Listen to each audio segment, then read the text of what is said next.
Welcome, everyone. My name's Ali Zuba, and I am the marketing director for Main Street Yoga Centers. And with me today, I have Iris Mickey.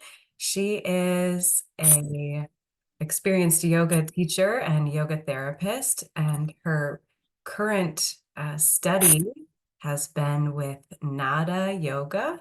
And we're excited to have you here, Iris, to learn a little bit more about your offerings. So welcome. Well, thank you. I'm excited to tell people about it.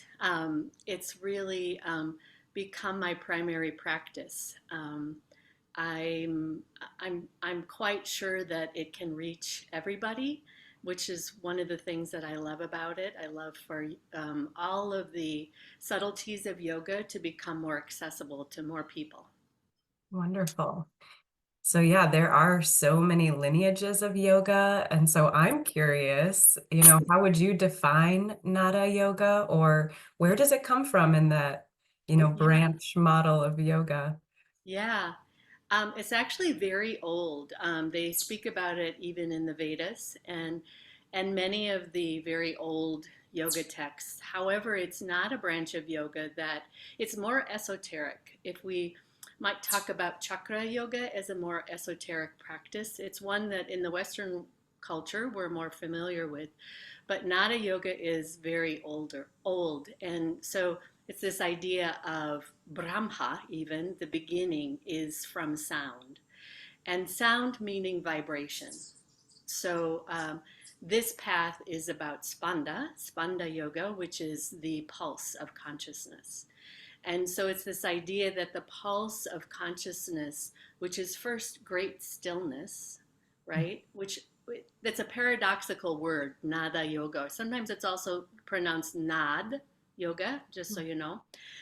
You hear it both ways, like many things in yoga. And there was a simultaneous meaning of it being deep silence and stillness, and then the beginning of vibratory sound is what Nad Yoga is. And so it's both. And when I teach, it's both about deep listening and about this vibration of our own being as a form of consciousness that we're lucky enough to be in, and that we can practice with that. So when I teach, I offer a lot of different reference points to different texts that it comes from. So it doesn't come from a particular like style of yoga. It's more like a foundational part of yoga. That's wonderful. And I love what you said about, it's the deep stillness, but also, engaging with that vibration of sound. Like I've had deep experiences in silence and stillness, and deep experiences, maybe we would call them ecstatic in some regard, with sound. So that's wonderful. Can you talk a bit more about your own journey with sound or vibration, and how maybe you landed here with your many years of study and practice? Yeah, so it's very interesting because, well, my mother did yoga when I was young, which is where I was introduced, and I just thought it was a fun physical practice when I was a little kid.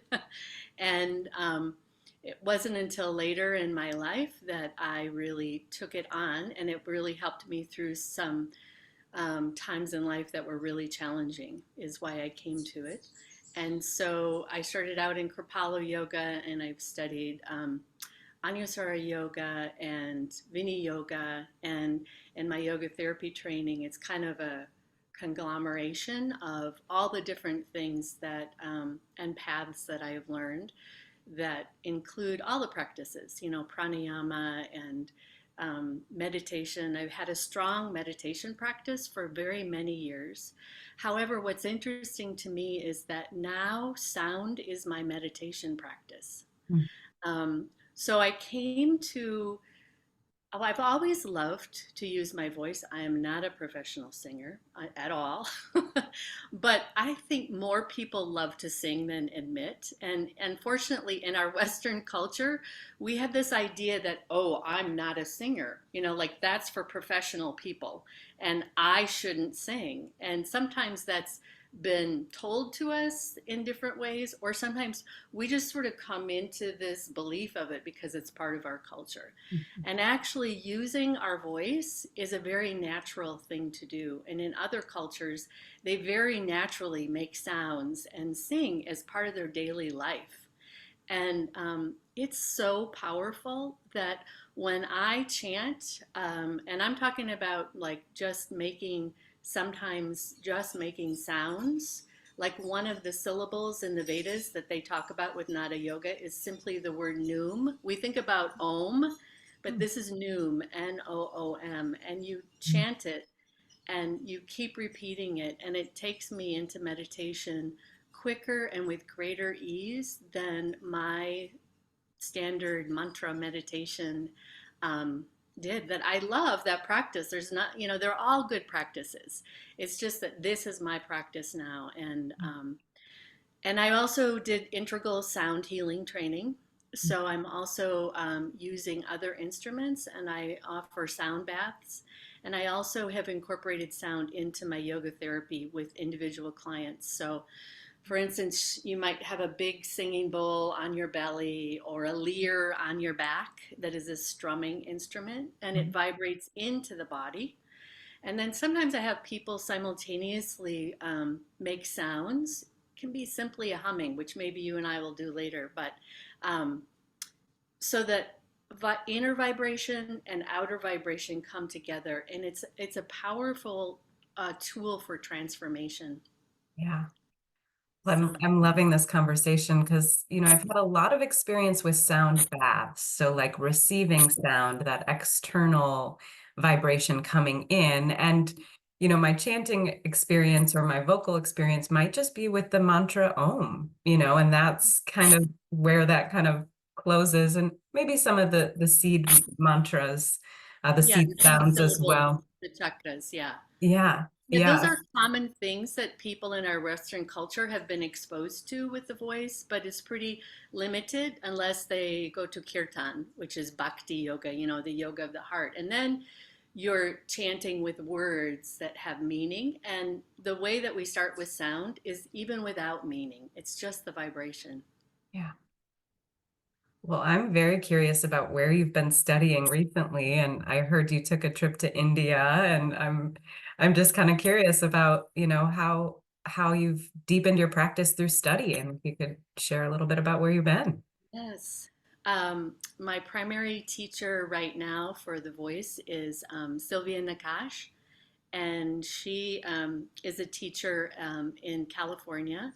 She teaches at a university there, and she studied with Ali Akbar Khan, and many people don't haven't heard of him in the West, but he's kind of like the father of Indian classical music. He has since passed, but that was her original teacher, and it's the study of raga, which is again with sound and syllables, but using different scales that are made for different seasons, different intentions, different rasas, so different emotions that it addresses. And so I've been studying with her. I've been to California and studied with her, and I also study with her once a week online. And we went to India. I was there for 6 weeks, and for 10 days of that, we were with her current teacher, um, Uday, and his shala, his teaching shala, which in traditional Indian study, you go and you stay in a teacher's home. Mhm. And so we chanted from 6:30 in the morning till 9 o'clock at night. And, we had lovely meal breaks, but it was intense. And through that kind of study, you get a transmission. It's more than a learning, it's a transmission. It's again like that vibration. You are vibrating and you're being vibrated into through this. And so that is really my love right now. And so every morning I use my Shruti box or my harmonium, and I chant first just sounds, then syllables, and then sometimes there's a chant that arises from that. Yeah.